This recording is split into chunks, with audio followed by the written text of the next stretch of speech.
Range, അപ്പൊ നമ്മളുടെ കലനയാത്ര നമ്മളുടെ മണ്ഡലത്തിലേക്ക് ആദ്യത്തെ മണ്ഡലത്തിലെ ഒരു പ്രതിനിധി നമുക്ക് കണ്ടെത്തിയിരിക്കുകയാണ്, അഡ്വക്കേറ്റ് പുഷ്പദാസ്. നമ്മളുടെ ഈ കനൽ ഇന്ന് മുതൽ ഒരു തീപ്പൊരിയായിട്ട് കേരളം മുഴുവൻ വ്യാപിക്കാൻ പോകണം, ഒരു ജാരയായിട്ട് വ്യാപിക്കാൻ പോവാണ്. എങ്ങനെയാണ് ഇതിനെ കാണുന്നത്? അതായത് കേരളത്തിന്റെ അവകാശ പോരാട്ടങ്ങൾക്ക് തീപ്പൊരിയായിട്ട് ഈ കനല് പടരട്ടെ എന്നുള്ള ആശംസകളാണ് എനിക്ക് ആദ്യമായി തരാൻ. തീർച്ചയായിട്ടും നമ്മുടെ ഈ മണ്ഡലത്തിന്റെ സ്ഥാനാർത്ഥിത്വം നമ്മളിലേക്ക് എത്തുമ്പോൾ എന്തൊക്കെയാണ് നമുക്ക് മുന്നോട്ട് വെക്കാൻ കഴിയുന്നത് നമ്മളുടെ സമൂഹത്തിന് വേണ്ടി? ഈ മണ്ഡലത്തിന്റെ വികസന പ്രശ്നങ്ങൾ തന്നെയാണ് തെരഞ്ഞെടുപ്പിൽ നമ്മൾ മുഖ്യമായിട്ടുള്ള ഒരു തെരഞ്ഞെടുപ്പ് അജണ്ടയായിട്ട്. വികസന തുടർച്ച, കേരളത്തിൽ വികസന തുടർച്ചയും അതോടൊപ്പം തന്നെ ഈ മണ്ഡലത്തിൽ വികസനത്തിന് വേഗതയും വേണമെന്നാണ് നമ്മൾ ആഗ്രഹിക്കുന്നത്. തീർച്ചയായിട്ടും. എന്തായാലും അക്കമിട്ട് നമുക്ക് പറയാനുള്ള ഒത്തിരി കാര്യങ്ങളുണ്ട് കഴിഞ്ഞ 2 ടേണുകളായിട്ട്, അല്ലേ? എന്നാലും ഇനി മുന്നോട്ട് പോകുമ്പോൾ ഏറ്റവും കൂടുതൽ പ്രതിസന്ധി നമ്മളിപ്പോൾ കണ്ടിട്ടുള്ള ഏതെങ്കിലും കാര്യങ്ങളുണ്ടോ? എന്തെങ്കിലും നമ്മുടെ മുമ്പിലേക്ക് പൊതുജനങ്ങൾ കൊണ്ടുവച്ചിട്ടുണ്ടോ? ഇപ്പോൾ ഞാൻ കഴിഞ്ഞ ഒരാഴ്ചയായി മണ്ഡലത്തിൽ പര്യടനം നടത്തുമ്പോൾ തൃക്കാക്കര മണ്ഡലത്തിലെ ജനങ്ങൾ ഏറ്റവും കൂടുതൽ പറഞ്ഞിട്ടുള്ളത് ഈ മേഖലയിൽ അവർ അനുഭവിക്കുന്ന കുടിവെള്ള പ്രശ്നമാണ്, ഗതാഗത പ്രശ്നമുണ്ട്, അതോടൊപ്പം തന്നെ മാലിന്യ പ്രശ്നമുണ്ട്. അപ്പോ ഒരു ജനപ്രതിനിധി എന്ന നിലയിൽ ഇടപെടുകയാണെങ്കിൽ ഈ പ്രശ്നങ്ങൾക്കാണ് പ്രഥമ പരിഗണന കൊടുക്കേണ്ടത്.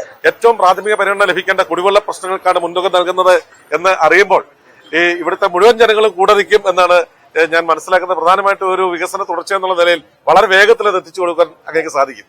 തീർച്ചയായിട്ടും അടിസ്ഥാന ജനവിഭാഗത്തിന്റെ ആ അവകാശങ്ങൾക്ക് വേണ്ടിയിട്ടുള്ള പോരാട്ടമായിട്ടാണ് നമുക്ക് കിട്ടുന്ന ഓരോ വേദിയെയും നമ്മൾ ഉപയോഗപ്പെടുത്തുന്നത്. വളരെ സന്തോഷം. അങ്ങനെ കടലിന്റെ യാത്ര എന്തായാലും 140 മണ്ഡലങ്ങളിൽ കൂടെ ഞങ്ങൾ തുടരുകയാണ്. എല്ലാവിധ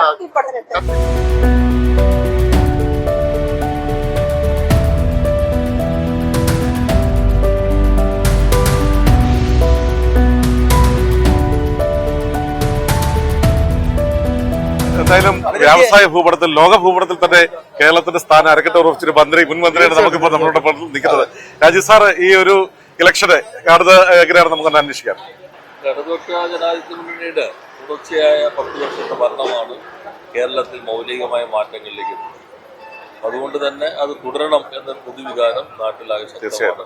തുടങ്ങിവെച്ച കാര്യങ്ങളെല്ലാം പൂർണ്ണതയിലേക്ക് എത്തിക്കുന്നതിനും അടുത്ത ഘട്ടം വികസനത്തിലേക്ക് കൊണ്ടുവരുന്നതിനും ഒരു തുടർഭരണം അനിവാര്യമാണ് എന്ന് കരുതുന്നു. വ്യവസായ മേഖലയിൽ നമ്മൾ 28-ൽ നിന്ന് 1-ലേക്ക് എത്തി. തുടർച്ചയായി 2 തവണ 1-ാം സ്ഥാനത്ത് എത്താൻ കഴിഞ്ഞു. അതുകൊണ്ട് തന്നെ കൂടുതൽ നിക്ഷേപങ്ങൾ ഇപ്പോൾ കേരളത്തിലേക്ക് ആകർഷിക്കപ്പെട്ടു. അതിന്റെ തുടർ ഗുണമുണ്ടാകണമെങ്കിൽ ഇപ്പോൾ വരുന്ന നിക്ഷേപങ്ങൾ ഒഴുക്ക് അത് ശക്തിപ്പെടാൻ പോകുന്നത് അടുത്തൊരു 5 വർഷം കൊണ്ടായിരുന്നു.